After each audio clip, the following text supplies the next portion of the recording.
I'm Sister Janet, and today we're going to show you how to spin, all the different steps involved. And Maddie is also going to demonstrate spinning. She became an accidental student of mine when her mom wanted to learn how to spin, and Maddie caught on very, very well. And you thought we were at least 20-year-olds when me and my sister came. Yes, her mom said, "Oh, can I bring my daughters?" And I said, "Oh, maybe they're grown-up daughters, and this is a retired lady, and they could come during the day." And when they came here, there was an 8-year-old and a 4-year-old. And her mom was a teacher, and she was really good about letting Maddie take a turn at it, and she learned. We spin alpaca fiber from our 5 alpacas that get sheared once a year, usually in early June.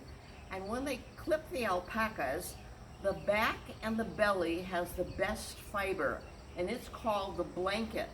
When the man comes to shear, he cuts that part first, and we put it aside because that's what we send away to a fiber mill.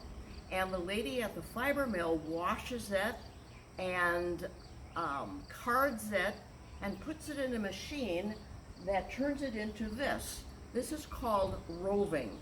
It's like a long string of fiber from alpacas, and all the hairs are going one direction. It makes it easier to spin rather than having to hand card it. Maddie can show you the hand carders. A long time ago, people would have to use these to get the threads or the hairs all in one direction. But it's so much easier having the roving already made. So to start, I usually put the ball of fiber in a basket on the floor and spread it out a little bit. This is called drafting, pulling the fiber out. And I attach it to a piece already that's there. And there's the treadle, which you push up and down with your foot. And this is the wheel. The wheel goes in both directions. It goes forward and it goes clockwise and counterclockwise. When you're spinning, it goes clockwise. Now I just pulled my thread inside, so we'll have to re-thread it. These are little hooks that guide the yarn.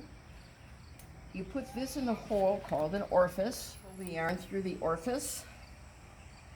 Hang up my little thing, and then I'm ready to start splicing this.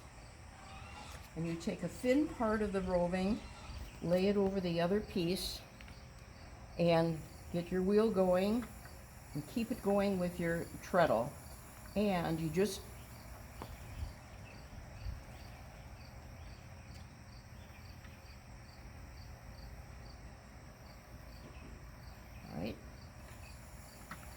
I'm going to pinch it right here between your thumb and your forefinger, and the important part is what happens between your two hands.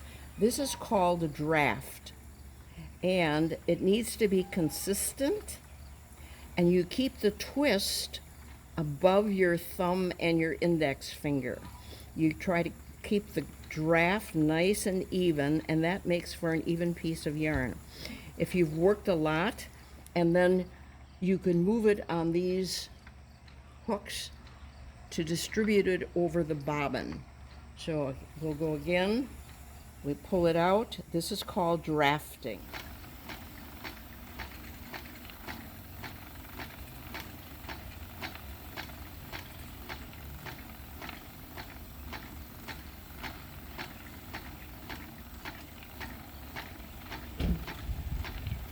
And this is sheep wool. Oh yes, that would be another thing we should tell them. There's a difference between alpaca fiber and sheep wool. Alpaca's much easier. It seems like alpaca fibers slip out of the roving a lot easier than the wool does. And in addition, alpaca fiber does not have lanolin. Sometimes people don't like woolen scarves because they're itchy, or woolen sweaters. Alpaca fiber, however, does not have lanolin in it or any oil, and so it's very soft. It's warmer than wool, and it lasts longer than wool. So if you get a sweater or a pair of socks or a shawl or mittens made out of alpaca fiber, they will last much longer than and be warmer than if you get some made out of wool. But wool's cheaper than alpaca. Exactly. Wool sells for a couple dollars an ounce, whereas alpaca sells for about $7 an ounce. So when you're doing this, you fill up an entire bobbin with whatever color you're working on. And this Or thread you is can very dye it. thin, almost too thin to do any making anything out of yarn. So then what we do is put two bobbins together, and that's called plying. Keep an even rhythm and get an even twist. We're putting two together.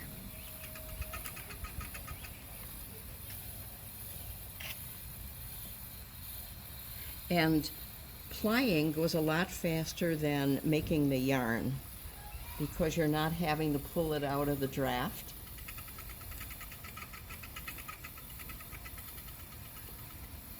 All right, and then Maddie always reminds me, oh, I think it's time to change. Yeah. So we're gonna put this a little farther down, one hook later. And then we'll just continue to do that. And we're going to take the entire two bobbins, Yeah. the dark brown and the white one, and put them together. And then we're going to put it on a Nitty Notty. right. Right now, Maddie is using the Nitty Notty, and she's taking the plied yarn and putting it on the Nitty Notty so that we can make a skein out of it.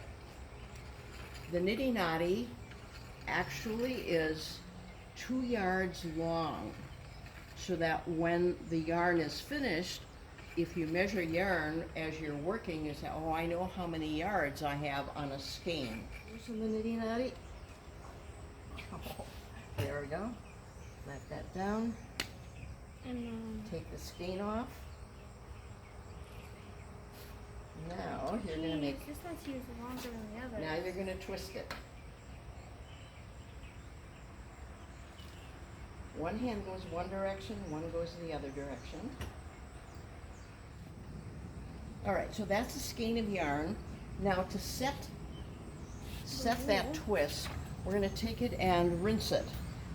This is like lukewarm water, or it was lukewarm water, and just get that water through the whole thing, and then we're just gonna rinse it Touches everyone's ones. and squeeze it, and then we're gonna undo it. And open it up, and here's where those threads are real helpful. And then we're gonna take it and hang it on the clothesline to dry.